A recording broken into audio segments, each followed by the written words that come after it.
Coming up on Carolina News, sweeping voting legislation is making its way through Congress. We'll be live at the State House with what South Carolina Republicans think of the bill. And how to get your vaccine. If you come with me on this journey, I'll show you how you can get vaccinated with only your basic information and your insurance card. And get ready for corn dogs and funnel cakes. The drive-through state fair is back, but only for a few days. How long you have to stop by to get some of your fried favorites. All that and more coming up on Carolina News. From the University of South Carolina, your news, your sports, your weather. Carolina News begins now. Hello and welcome to Carolina News. I'm Connor Lomas. Good afternoon and thanks for joining us. I'm Megan Carter. Sweeping legislation is making its way through Congress that would expand Americans' access to voting. Yeah, and that's right. The For the People Act passed the House and is on its way to Senate, but many GOP lawmakers are speaking out against the bill. That bill includes Governor Henry McMaster and Senator Lindsey Graham. Ward Jollis is live at the State House, where the two held a press conference just hours ago. Ward? In and of itself, the bill is pretty simple. What it does is it expands voter registration to more people and makes it easier for more Americans to vote. But today, GOP Senator Lindsey Graham and Governor Henry McMaster are speaking out against the bill, saying that it gives too much power to the federal government and to the Democratic Party. But this bill, H.R. 1, threatens the constitutional sovereignty of the state of South Carolina. Now, those are not just words. That's very important. The South Carolina GOP speaking out today against House Bill H.R. 1, also known as the For the People Act 2021. The 750-page legislation's primary goals are to make it easier for people to register to vote, make voting faster and more convenient, restore voting rights for former felons, end partisan gerrymandering, and increase election security. And the bill has widespread support from voters. A recent poll from Data for Progress shows over 2/3 of all voters are in support of the bill. But the bill's bad news for many Republicans. This, to me, is a very serious attempt to alter the balance of power, to centralize in the federal government a voting system that's ripe for fraud at the expense of every American who wants to vote fairly. GOP officials who typically benefit from gerrymandering and stricter voting laws say the lengthy legislation is nothing more than a partisan power grab, which could have wide-ranging implications in somewhere like South Carolina. This is the biggest power grab in modern American history, being pushed by the most radical people in modern American history. And of course, because places like Georgia are receiving increasing national attention because of their stricter voting laws, some GOP lawmakers are getting worried that sweeping voter legislation like H.R. 1 could pass through Congress fairly quickly. Reporting outside of the State House, Ward Jollis, Carolina News.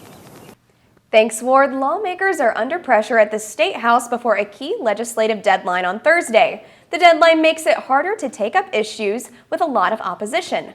Any bill that passes their House or Senate after the deadline has to get a 2/3 vote in the other chamber. A few bills that they are trying to pass: the hate crimes bill in the House and a Senate bill allowing medical marijuana. Well, Megan, we are having a beautiful day here in Columbia. Yep, it feels great out there, and our Peter Vance is live to tell us how the weather is outside. It's beautiful out here right now. The sun is beating down. I can barely look up. We've got people over to my left playing catch, enjoying this nice weather. The clear skies are not here to stick around. We will be getting some clouds, but those warmer temperatures are here to stay. So it's some great news for you all. Back to you for now. Thanks, Peter. One Columbia Mall is set to become the latest mass vaccination site in the area. The Columbia Place Mall on Two Notch Road will start giving out the vaccine next Wednesday. It's part of a partnership between the White House and the state of South Carolina. The site was chosen based off multiple factors, including socioeconomic status. They are set to give out 1,000 shots a day.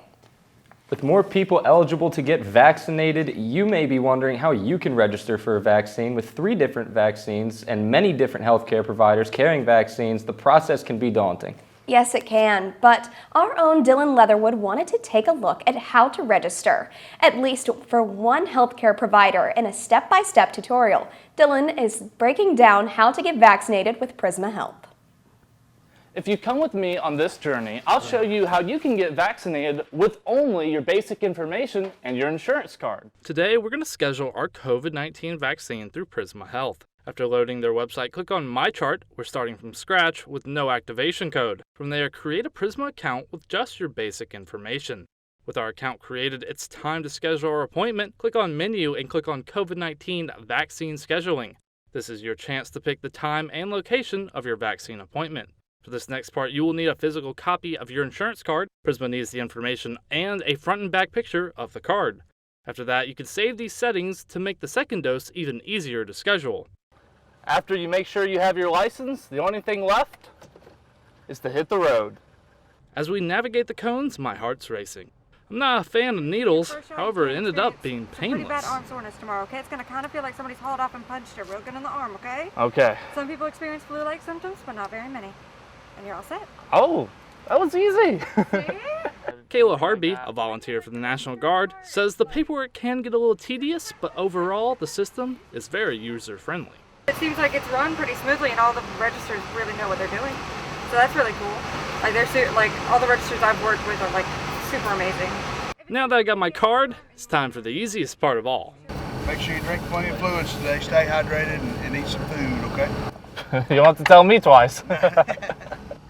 On the move for Carolina News, I'm Dylan Leatherwood.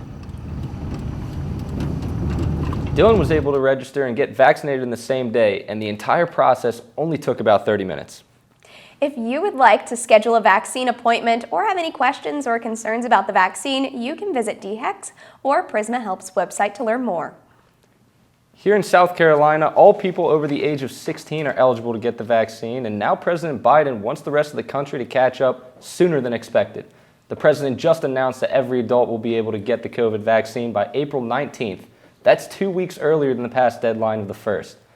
Right now, all states have opened up eligibility or have announced they plan on it by the end of the month. For nearly a year now, sports stadiums have been piping in crowd noise, but they didn't need to outside Dallas last night. Take a look at this. The Texas Rangers played in front of a sold-out crowd. It was the most people to fill a stadium in the U.S. since the pandemic began, with over 38,000 fans in attendance. This comes after Texas Governor Greg Abbott lifted all restrictions in the state. Yeah, I for one think those crowds are wild to see after a year of empty stadiums. How's it going? I'm your sports anchor, Ethan Still. Governor Abbott was set to throw out the first pitch at that Rangers game, but declined after the MLB decided to move the All-Star game from Atlanta. That decision was made after Georgia passed a bill that many say limits voting rights. But now the game has a new home, Denver, Colorado. It's set to be played at Coors Field, home of the Rockies, and the last time the team hosted the All-Star game was in 1998. And the excitement for baseball is growing here in Columbia as well. The Fireflies announced their schedule for the upcoming season early this week, and today they announced an updated seating and logistical protocols. Due to the pandemic, the Fireflies have not played a game in over a year. Lawrence Thompson has more on the much-anticipated season. It's been a long time since the capital city has seen their minor league baseball team, the Columbia Fireflies, take the field.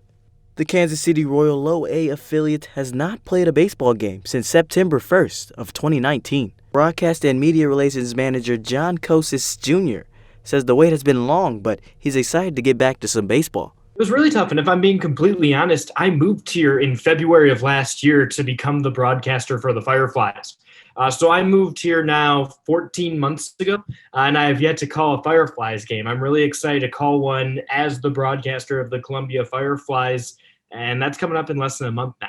These games are bringing tons of excitement not only throughout the organization, but for the Columbia area, and Kosis Jr. says that influence is important. Is the sense of community that we get here in the Midlands, what the impact of what a Fireflies game and having fans out here supporting the community and seeing everything that Columbia has to offer. I think that sense of camaraderie is really important.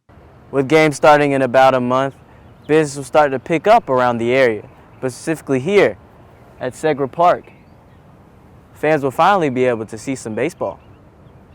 I'm pumped. It's been way too long. I mean, we didn't have an entire last season, so I can't wait for this season of the Fireflies to start back up. The Fireflies announced ticketing and other updates on policies and procedures, allowing 50% capacity to start the season with the maximum of 5,000 fans at Segra Park. Still not what fans are used to, but baseball is back. nonetheless. Lawrence Thompson, Carolina News. Tickets will be on sale starting April 27th at Segra Park, or you can go to fireflytickets.com. Thanks, Ethan. We'll see you a little bit later in the show. But coming up next on Carolina News, well, it's been something that everyone's been talking about, and it's the reason that my voice sounds terrible. Oh yeah, that's right. Why there's so much pollen in the air and why it's worse than most years. Throughout the country, Black Americans are getting the coronavirus vaccine at lower rates than white people. Not too bad, huh? That's according to the New York Times. Marvella Ford is a professor at MUSC. She says that South Carolina is facing the same exact problem. You know, when we look at the social determinants of health, we can understand that the same factors that made communities more susceptible also make these communities more less likely to be in a position to receive the vaccine. Ford says access is even more of a problem in rural areas of the state. But it's not the only challenge for Black South Carolinians trying to get the shot in their arm. Alrighty. In communities like here in Hopkins, people haven't had access to information on who has already gotten the coronavirus vaccine. But now, in an effort to be more transparent, DHEC says it'll be updating its dashboard to include demographic data, including race.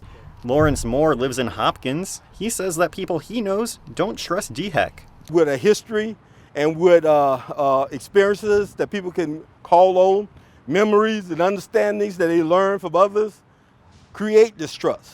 Moore's son Douglas says the doubt in the vaccine extends to young people in the community, especially when they check their phones. I think a lot of people, like when you go on social media, you'll see like, oh, they made that vaccine a little bit too quick, so I'm not trusting of it, or I'll give it a little bit of time. But Lawrence Moore hopes that this new information can increase public confidence. Never too late for information and transparency. I applaud that. But Black South Carolinians have already accounted for 32% of COVID-related deaths in the state. When it comes down to saving lives, Ford says there's no time to waste.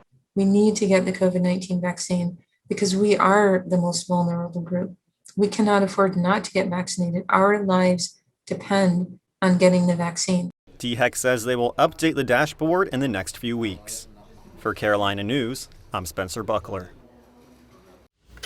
Joseph Ness and Sterling Johnson have busy workloads. On top of working together in this wood shop, they also study at USC, one economics, the other engineering. But in their free time, they've been working on a new kind of project. Me and Joe have been friends for years now, since like freshman year of high school, and we both just wanted to own our own company. For 6 weeks, they turned an empty van into something a little more comfortable, something people can live in. But there's been a little learning curve. This isn't a house, so there's not square walls that you just like cut an even square, put it together. You have to shape it to the van. It's like if the door, like you can put a door here, it'll physically fit, but when you open it, it's going to interfere with this. The van has a lot of features you'd see in any house, including a sink, a stovetop, and a full-sized bed. It even has a shower inside. That way, the owner doesn't have to set up a shower outside. It's a major selling point as more people decide against putting down their roots and opt for a life on the road. Jimmy Lenz is an assistant professor at the Darla Moore School of Business. He says more young people have decided to ditch homeownership than past generations. And I think a lot of millennials realize that the fact that homes are terrible investments. They're bad for savings accounts. That's it. The Federal Reserve found in 2019 only 4% of real estate was owned by millennials. But Len says it's not just about the money. It's also about freedom. They want that that ability to pick up and move a little bit more. That's exactly what Ness and Johnson say their clients are looking for. You already have everything you have right there. So you got your house. The two hope to join the van life themselves one day, but for now, they're working together, building a business and their bond. So it's really become better friends. Yeah. For Carolina Insider, I'm Spencer Buckler.